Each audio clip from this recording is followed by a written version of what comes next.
Am I the a-hole for telling my ex-fiance's best friend that he needs to live with a negative impact to play in my ex-fiance's misery? I, 30 female, am here because the people I'm close to that I would usually go for advice are a little too close to home and biased towards me to give a neutral perspective. I'm going to give some backstory for context first, but if there are more questions, I'll try my best to clear things up.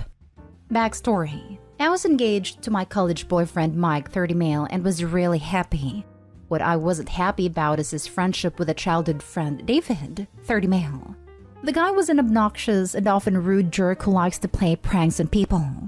It seems like the more inappropriate or the more people tell him to not prank them, he'll take it as a challenge and either target them more or pretend that he's about to prank them just so he can watch people be anxious over it. I couldn't stand a guy but was willing to tolerate him. And when Mike said that David would be his best man, I was against it. And we got into a fight, but I relented. During the objections part, David spoke up and said that he couldn't let his friend marry a cheater. He even went as far as to hire someone to be my fake affair partner. I ran away in tears as David left. I barricaded myself in the bathroom, bawling my eyes out and refusing to let anyone in. I could hear Mike knocking on the door saying that David confessed to it just a prank and that he knows I wouldn't cheat. But that didn't make me feel better. I heard my sister and best friend Jane, 31 female, calling out to me, so I crawled out and left. I called my parents and grandparents apologizing for the whole scene and told them that the wedding was off and I planned to never speak to him again either. Fast forward a few months later and Jane confessed that before the wedding she had a one-night stand with David, was pregnant and going to keep the baby.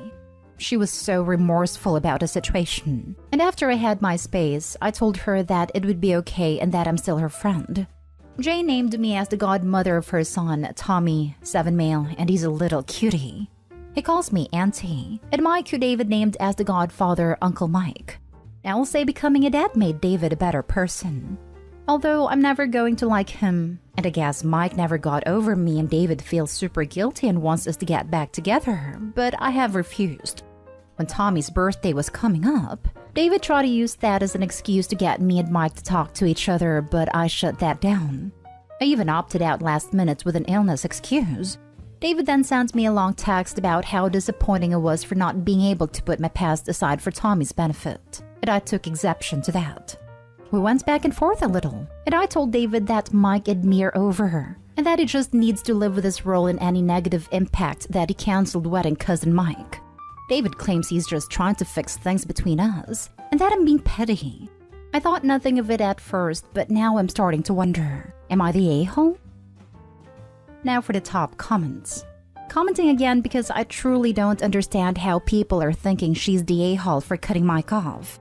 Clearly Mike has been turning a blind eye / enabling his friend's behavior the entire time.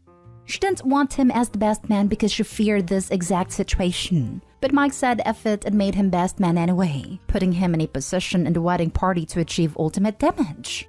Her future husband ignored her concerns, thoughts, and feelings, and probably had been doing so whenever she brought up David's behavior and simultaneously enabled David's lunatic-level actions. Why the fresh living hell would Opie want to be married to that? This. Literally this. Also, Mike is still friends with David, so go figure whose side Mike took yet again. Thank you, David, for once again interfering in my relationships. You couldn't let it rest for one day. Instead, had to humiliate me in front of all my friends and family. Mike chooses to laugh with you at my expense and pain. May I learn to shut the heck up in the future? Not stay home. David wants a time machine.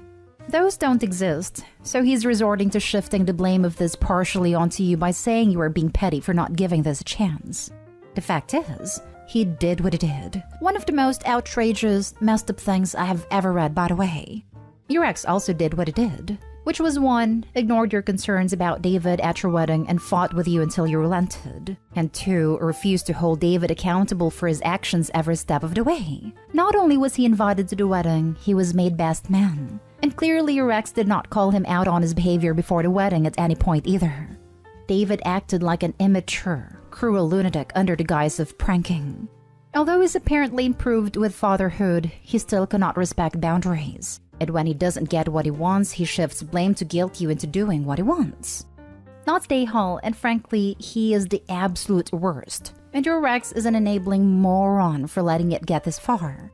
Of course, you don't want to be married to that.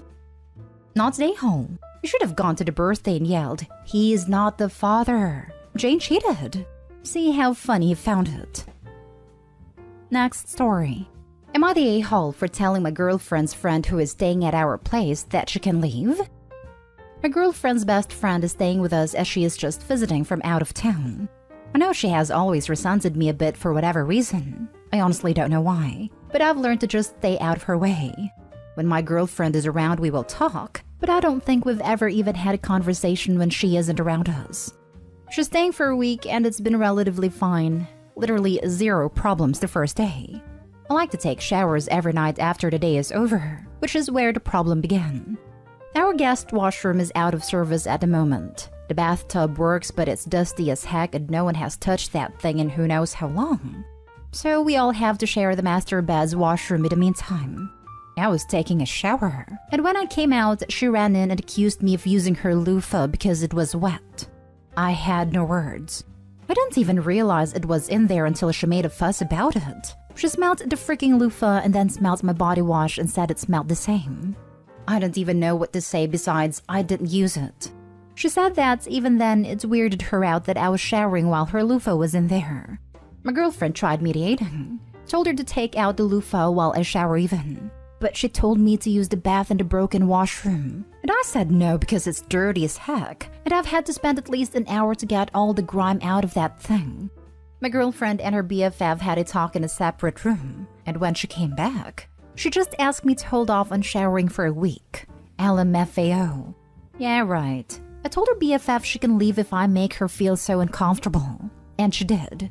She left and packed her things. My girlfriend was mad at me. She said that she was our guest. And yes, maybe she was being a bit too much, but it was valid to be uncomfortable about the loofah situation. She tried calling her friend, and she didn't pick up once. What the heck was I supposed to do in that situation? Yeah, maybe I could have cleaned out the bathtub in the guest washroom, but I don't understand why I have to inconvenience myself that much just to make her friend happy. Am I the a-hole? Not the a-hole. Her friend is insane to literally smell your body and the loofah. WTF? I have no idea how that could make someone uncomfortable. It sounds like she just seriously doesn't like you, unfortunately. She didn't actually smell my body, lol. Just my body wash. She could have stolen some of your body wash and then used the whole loofah thing as a premeditated attempt to get you into the crappy bathroom.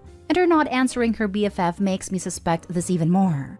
Like she's mad her girlfriend didn't white knight for her. Not stay home. What the hell? Does your girlfriend and her BFF not know that water splashes? And when the shower is on, everything in the shower gets wet. Not showering for a week to appease a guest is a ridiculous suggestion. But I think you should take her up on it anyway and see how she appreciates sleeping next to a person with 7-day-old body odor. Also, the steam from Opie washing himself with his body wash would explain why the loofah smelled similar. Not stay home. The girlfriend's BFF sounds unhinged. Who expects someone not to shower for a week? She's not the queen and it's your home, guest or no guest. Right? Like, seriously, what the heck is wrong with a BFF? You don't just stroll up to your friend's house, be invited in as a guest, then start telling them how to do things or what they can do and when they can do it. Next story is titled, Am I the a-hole for refusing to buy my girlfriend's friend tampons? My girlfriend invited her friends to the house for some girls' time last Sunday. In order not to disturb them, I spent my afternoon outside with the dogs to give the ladies space and privacy. When I texted my girlfriend that I was going home, my girlfriend called me and asked me to buy one of her friend a box of tampons on my way back. I reminded her if her friend needs it, she could give her some of her own tampons as I recall there were plenty in the house. But girlfriend insisted on me buying a brand new box specifically for her friend. I could hear laughter and some chattering in the background and realized that her friends were nearby listening to our conversation and making fun of it. I asked if her friend set her up for this, and she insisted it wasn't, that I could just buy a box of tampon for her friend like I do for her. I heard more chattering and giggling, and felt like a target of some sort of prank, a social experiment, or TikTok. I then stood my ground and said that I am going home. The dogs are hungry, and I won't be buying any tampons on my way back. Things were a little awkward when I reached home, and later my girlfriend said I embarrassed her in front of her friends, that a decent guy should not be embarrassed to buy tampons. I told her I wouldn't mind buying for her, but I see no need to play along with her friends to prove that I am a decent guy. Am I the a-hole for my actions? If she actually needed them, you said you'd do it so. Not the a-hole. Pressuring you to waste your time to do so for a friend in a clear social experiment/weird flex is uncomfortable. It sounds childish. The girlfriend also lied about sharing the call with her friends. They are immature and shallow. Jumping on top post. Maybe I'm just tired today and I know I'll fall into the Reddit stereotype, just break up with him/her. But seriously, the immaturity/shallowness is strong on this one. If you already had issues with her filming pranks and posting on TikTok and now doing that with her friends, she's just not ready to be in a relationship. Imagine this girl getting pregnant by accident. Just do yourself a favor and move on. Not stay home. You are under no obligation to make your girlfriend look good to her giggling lemmings. I'm female and deal with it monthly and wouldn't have bought them for her. I also would never ask my husband to buy them for a friend just to prove he would. I'm a husband. I've bought them for my wife's friend because I was in the vicinity of a shop and she needed them, and she and my wife don't use the same ones. I hope he doesn't even know that's why she was asking. But if my wife asked me to pick some up just to prove that I would, I'd do that? Because why would I have a problem with that? Seriously, what's the arguments for why it's unreasonable request to stop by a shop on his way home? Honestly, it may not be the action itself that he has a problem with as he stated. It may just be the fact that the OP's partner was trying to test them for no good reason, other than to save face in front of her friends. I think the ask itself was reasonable until it was made clear that it wasn't for necessity but rather for show. Now for the last story. Am I the a-hole for itemizing my household bills and demanding my significant other pay his fair share, now that his 3 teenage daughters have moved in? I, 33 female, have been with my boyfriend, 46 male, for almost 3 years. He moved in with me about 6 months after we started dating. Things were going quite well. He does not work as he is a disabled veteran and collects a pension. I work a decently paying job. I'd make about $60,000 more per year than he does. He would give me a few $100s here and there towards food/bills when I would ask, and I paid my mortgage and the rest of the bills.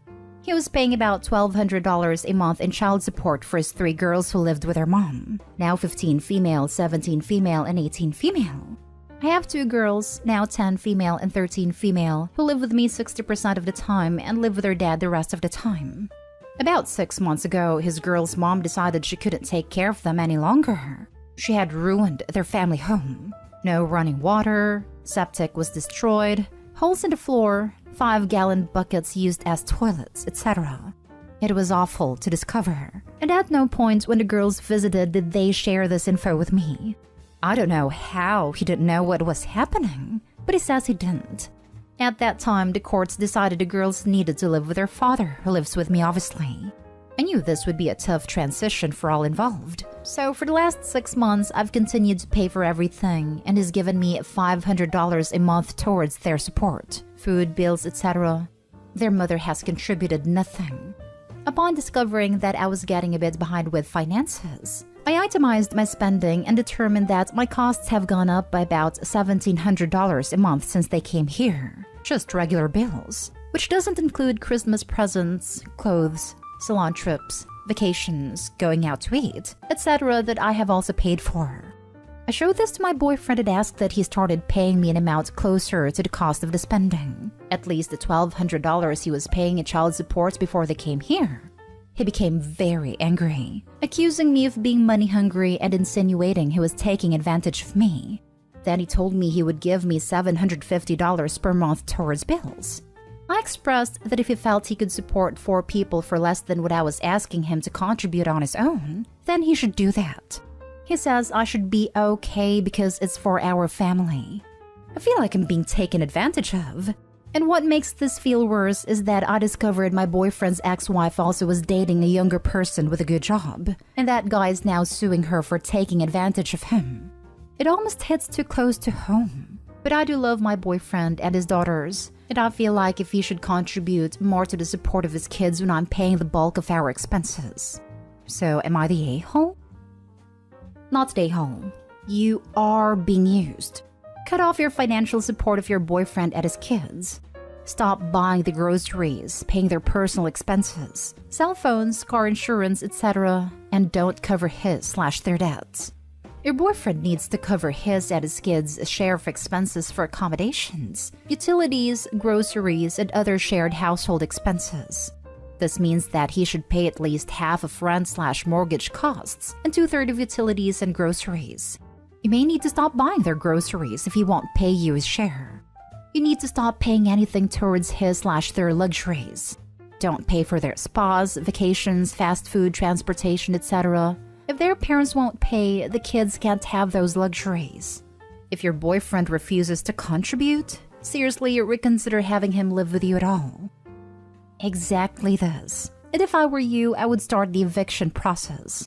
I know that sounds harsh, but you are being financially mistreated, and you need to get your abuser out of your home. Not stay home. Also, I feel like Opie needs to look into legal ways to protect herself. They aren't married, so she should be able to just kick them out. Not stay home. He's completely using you. Start by not paying for all the extras. Clothes, salon trips, vacations, eating out. He can't pay those costs. If he refuses, I'd ask him to move out. Don't let yourself be taken advantage of. You've been generous enough. Honestly, those aren't even included in the figures for the bills. I did those things because these girls needed some positivity, and their mother was gone. But the totality of it is weighing on me heavily after having a conversation with him about money. Not the a-hole for asking him to pay his fair share. You will be an a-hole if you do not prioritize your own finances and needs of your own children. Every dollar he mooches from you is a dollar that isn't making your future and your children's lives more secure. Love isn't enough. I'm very much starting to agree. $1,200 child support was insufficient for the mom, hence the living conditions. How much does it make a month? I am guessing literally every last dime of his check should go to the household. Don't take down your household to support his. Your kids will be sad and you will too after 10 years.